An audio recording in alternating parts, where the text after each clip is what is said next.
2 நாட்களுக்கு முன்னாடி இந்தியாவுடைய வெளியுறவு அமைச்சர் திரு ஜெய்சங்கர் அவர்கள் ஆர்மீனியாவுக்கு சென்ற பொழுது அங்கிருந்து ஒரு ட்வீட் செய்திருந்தார். அதில் என்ன எழுதியிருந்தார்னு பார்த்தீங்கன்னா, முதல் இந்திய வெளியுறவு அமைச்சராக ஆர்மீனியாவுக்கு வந்ததில் மகிழ்ச்சி.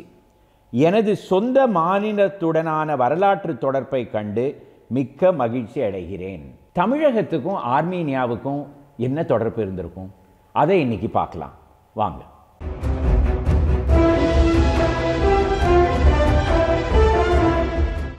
முதல்ல ஆர்மீனியா எங்கே இருக்குது அப்படிங்கிறதே நம்ம தெரிஞ்சுக்கணும். வட ஏஷியாவில் அசர்பைஜானுக்கும் டர்க்கிக்கும் நடுவில் இருக்கிற நாடு தான் ஆர்மீனியா.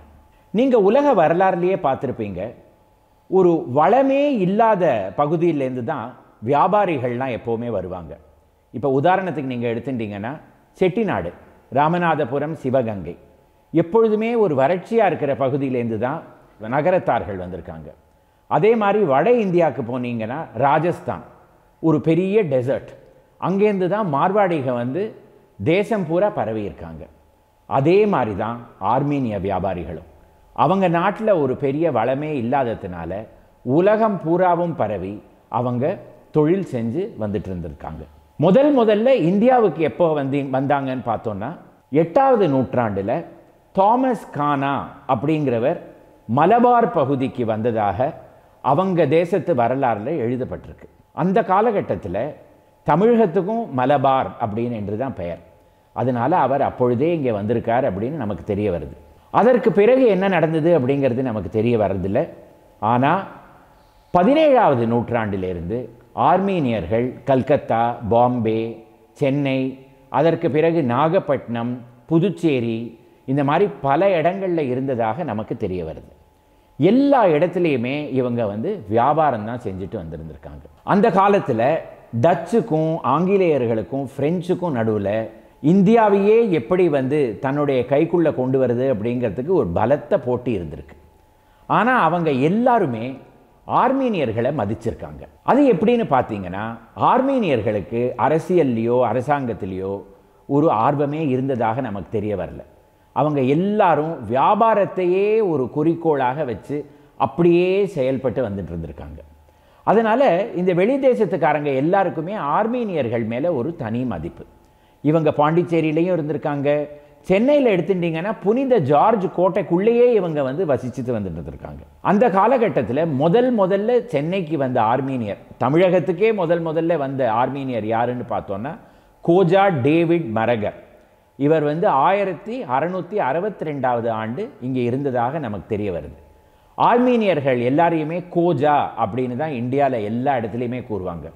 கோஜாங்கிறதுக்கு என்ன அர்த்தம்? வெளிநாட்டிலேருந்து வந்தவர் அப்படின்னு அர்த்தம் பாரசீக மொழியில். அதனால் இவங்க எல்லாருக்கும் இவங்க பேருக்கு முன்னாடி கோஜா அப்படின்னு ஒரு வார்த்தை இருக்கும். அதே மாதிரி 18வது நூற்றாண்டில் பல செல்வந்தர்கள் இருந்திருக்காங்க. அதில் கோஜா நசர் ஜேக்கப் ஜான், ஆகா ஷாமியர் சுல்தான், கோஜா பெட்ரஸ் உஸ்கான், இந்த மாதிரி எல்லாம் பெரிய பெரிய ஆர்மீனியர்கள் சென்னையில் வசிச்சுட்டு வந்திருந்திருக்காங்க. இவங்க மிக நாணயமிக்க மக்களாக இருந்ததுனால ஆங்கிலேயர்களுக்கு இவங்களை கண்டா ரொம்ப பிடிச்சி இவங்க இருக்கிறதுக்கே ஒரு தனியாக ஒரு தெருவை பழைய சென்னையில் உருவாக்கி அதை தான் இன்னி வரையில் நம்ம அரண்மனைக்கார தெரு அப்படின்னு சொல்கிறோம். அதுக்கு பழைய பெயர் ஆர்மீனியன் ஸ்ட்ரீட். ஆர்மீனியன் அப்படிங்கிற வார்த்தை தான் இன்னைக்கு அரண்மனைக்காரன் அப்படின்னு மருவி வந்து விட்டது. அதற்கு பின்னாடி நீங்கள் பார்த்தீங்கன்னா பவழக்கார தெருன்னு ஒரு தெரு இருக்குது. அந்த காலத்தில் இந்த மாதிரி விலை உயர்ந்த கற்கள் எல்லாமே ஆர்மீனியர்கள் தான் வியாபாரம் செஞ்சுட்டு வந்துட்டு இருந்தாங்க. முத்து, பவழம், வைரம், இது எல்லாமே.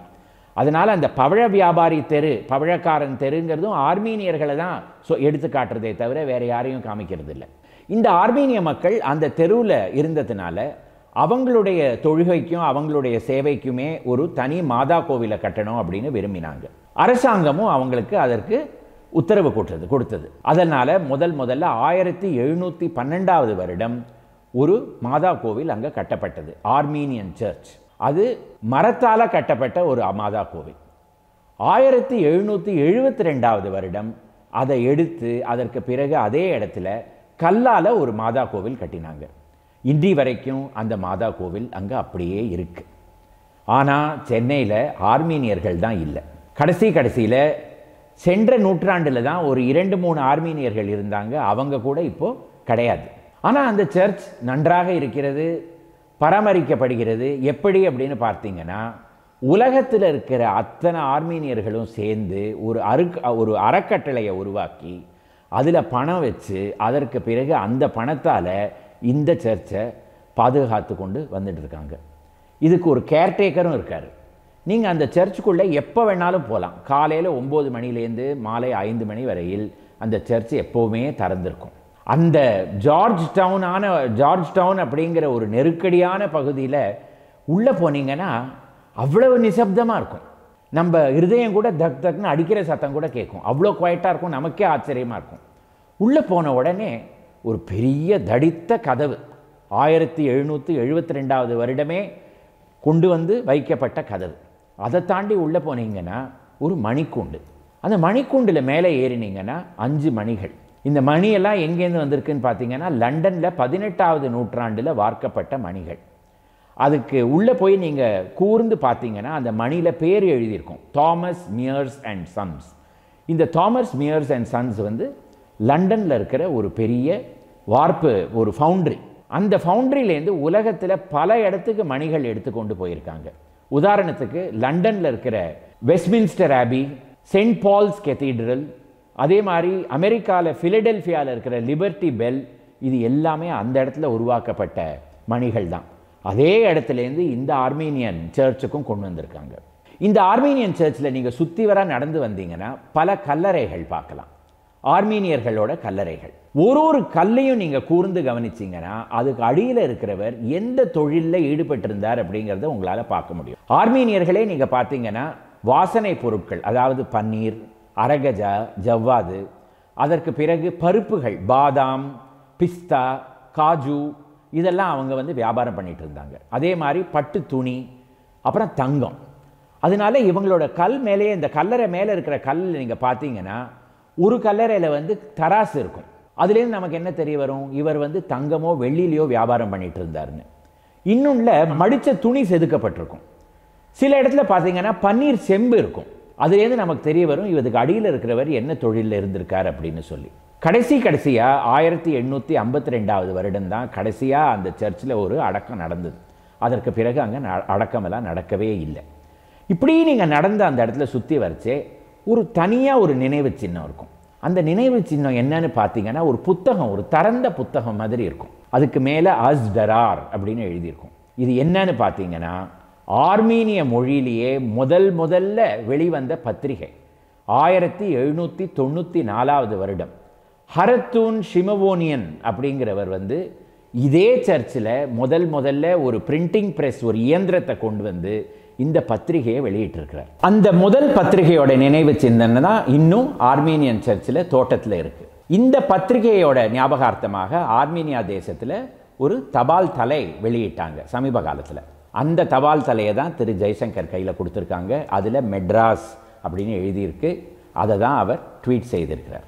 அந்த காலத்தில் 18வது 19வது நூற்றாண்டில் ஆர்மீனியர்கள் ஹைதராபாத், ஸ்ரீரங்கப்பட்னா, தஞ்சாவூர், நாகப்பட்டினம், காரைக்கால், பாண்டிச்சேரி பல இடத்துல இருந்திருக்காங்க. ஆனால் அவங்க இருந்ததுக்கு எடுத்துக்காட்டாக அங்கெல்லாம் ஒன்றுமே இல்லை. சென்னையில் தான் பல எடுத்துக்காட்டுங்க இருக்குது. அதில் நீங்கள் பார்த்தீங்கன்னா முதல்ல இப்போ நம்ம மறைமலை அடிகள் பாலம் அப்படின்னு சொல்கிறோம், அதாவது கிண்டிலேருந்து சைதாப்பேட்டைக்கு போகிற பாலம். அதை முதல்ல மார்மலாங் பிரிட்ஜ் அப்படின்னு கட்டினது 18வது நூற்றாண்டில் கோஜா பெட்ரஸ் உஸ்கன். அதுக்கு நினைவு சின்னமாக இன்னும் ஒரு கல் அந்த பிரிட்ஜுக்கு சைடில் இருக்குது. அதை நீங்கள் போய் இப்போ கூட பார்க்கலாம். இந்த கோஜா பெட்ரஸ் உஸ்கன் தனக்காகவே ஒரு சர்ச்சை கட்டினார். அது வெப்பேரியில் இருக்கிற புனித மத்தயாஸ் சர்ச். அந்த சர்ச்சுக்கு உள்ளே போய் பார்த்தீங்கன்னா அவருடைய கல்லறை கதவுக்கு அடியிலேயே, கதவுக்கு பக்கத்திலேயே இன்னும் இருக்கு. மறைமலை அடிகள் பாலத்தை தவிர கோஜா பெட்ரஸ் உஸ்கன், சென்ட் தாமஸ் மலைக்கு, அதாவது பரங்கி மலை மேலே ஏறுறதுக்கு படிகள்லாம் இருக்கு இல்லையா, அந்த படியும் அவர் தான் வந்து அவருடைய செலவில் செதுக்கி செப்பனிட்டு இருக்கார். அதே போல் ஜார்ஜ் டவுனில் கிரெகரி தெருன்னு ஒரு ஸ்ட்ரீட் இருக்குது. அது கோஜா கிரெகோரியோஸ் அகப்பேரி அப்படிங்கிற ஆர்மீனியன் நினைவாக தான் இருக்கிற தெரு. அதே மாதிரி ராயபுரமில் அரத்தூன் சாலைன்னு ஒரு ரோடு இருக்குது. அரத்தூன் அப்படிங்கிறது என்னது? ஹாரத்தூன் அப்படிங்கிறது ஆர்மீனியர்களில் ஒரு பெயர். ஹாரத்தூன் ரோடு அப்படின்னு இப்போ கூட நீங்கள் பார்க்கலாம். அதே மாதிரி சாந்தோனில் செயின்ட் ரீட்டாஸ் சர்ச்னு ஒரு சர்ச் இருக்குது. அது நீங்கள் ரோட்டில் பஸ்ஸில் போகிறச்சையோ காரில் போகிறச்சையோ நீங்கள் பார்க்கலாம். சாந்தோம் ஹை ரோட்டில் மேலே ஒரு சின்ன கல் இருக்குது. அந்த கல்லில் ஆர்மீனிய மொழியில் ஒரு சின்ன பதிவு.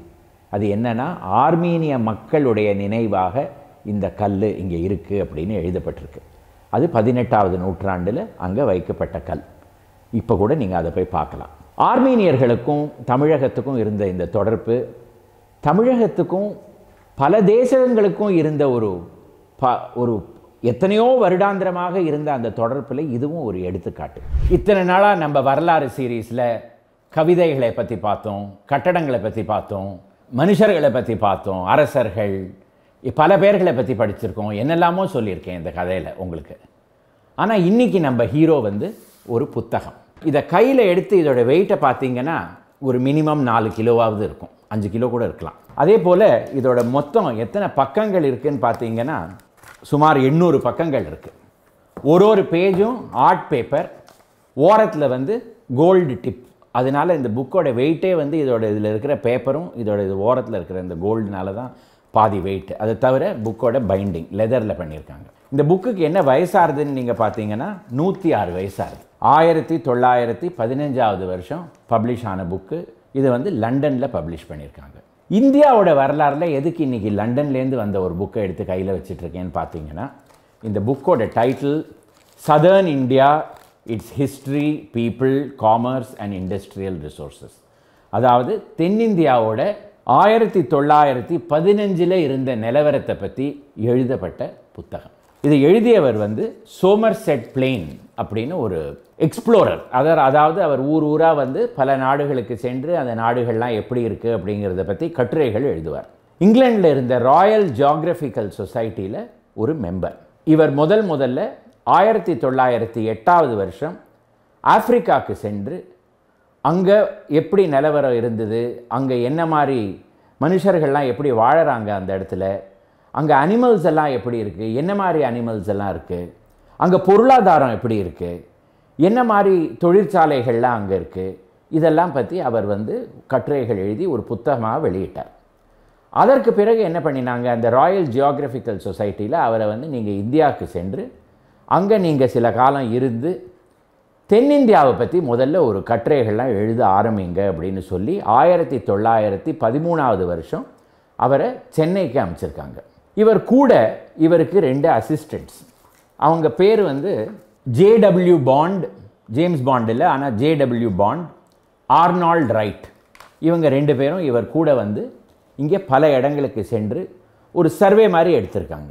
எப்படியெல்லாம் போயிருக்காங்கங்கிறத பற்றியே இந்த புஸ்தகத்தோட முன்னுரையில் இவர் எழுதுகிறார். அந்த காலத்தில் தென்னிந்தியாவில் 7000 கிலோமீட்டர் இவர் சென்றிருக்கேன் அப்படின்னு எழுதியிருக்கார். எப்படியெல்லாம் போனார் அப்படின்னு பார்த்தீங்கன்னா, காரில் போயிருக்கார், மாட்டு வண்டியில் போயிருக்கார்.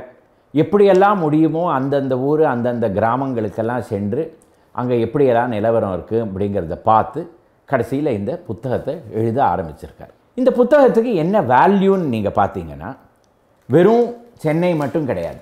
அந்த காலத்தில் இருந்த சென்னை மாகாணம், அதாவது ஒரிஸ்ஸாலேருந்து கன்னியாகுமரி வரைக்கும் இருந்த முக்காவாசி ஊர்கள், அந்த ஊர்களோட வரலாறு என்ன, அந்த ஊர்களில் அப்போ என்னெல்லாம் தொழிற்சாலைகள் இருக்குது, எப்படி கோவில்கள்லாம் எப்படி இருக்குது, அங்கே மசூதிகள் இருக்கா, கல்லூரிகள் இருக்கா, எல்லாத்த பற்றியும் எழுதியிருக்கார்.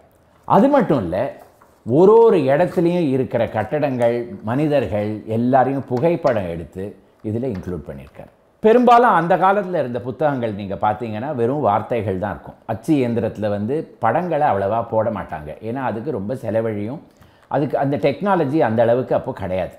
ஆனால் இவர் அந்த செலவெல்லாம் பார்க்காம, அதுவும் ராயல் ஜியாகிரபிக்கல் சொசைட்டிக்கு இல்லாத பணமாக அவங்க இதில் செலவழித்து இதை ஆர்ட் பேப்பரில் முற்றிலும் நீங்கள் எந்தெந்த ஊரை நீங்கள் தென்னிந்தியாவில் எடுத்துக்கோங்க, பெங்களூர், சென்னை, தஞ்சாவூர், திருச்சிராப்பள்ளி, ஊட்டி, மதுரை, சேலம், கோயம்புத்தூர், மைசூர், எல்லா ஊரை பற்றியும் ஒரு ஆர்டிக்கிள், அதுக்கு பக்கத்தில் பல ஃபோட்டோகிராஃப்ஸ், அதுக்கப்புறமா அந்த இடத்துல இருந்த இம்பார்ட்டண்ட் கம்பெனிகள், அவங்க பண்ணிகிட்டு இருந்த வேலை, அந்தந்த கம்பெனி எப்படி வேலை பண்ணிகிட்டு இருந்தது, அந்த கம்பெனிக்கு யார் டைரக்டர், அந்த கம்பெனிக்கு என்ன அட்ரஸ், எல்லாம் எழுதியிருக்கார். ஸோ இத்தனை வருஷம் கழித்து இப்போ நம்ம இந்த புத்தகத்தை எடுத்து நம்ம உதாரணத்துக்கு மவுண்ட் ரோட்லேயோ இல்லாட்டா கோயம்புத்தூரில் இருக்கிற ஒப்பனக்கார வீதிக்கோ போனோம்னா அந்த காலத்தில் இந்த ஊர் எப்படி இருந்தது, இப்போ எப்படி இருக்குங்கிறத இந்த கட்டுரைகளையும் படித்து தெரிஞ்சுக்கலாம், இந்த புகைப்படங்களை பார்த்தும் நம்ம தெரிஞ்சுக்கலாம்.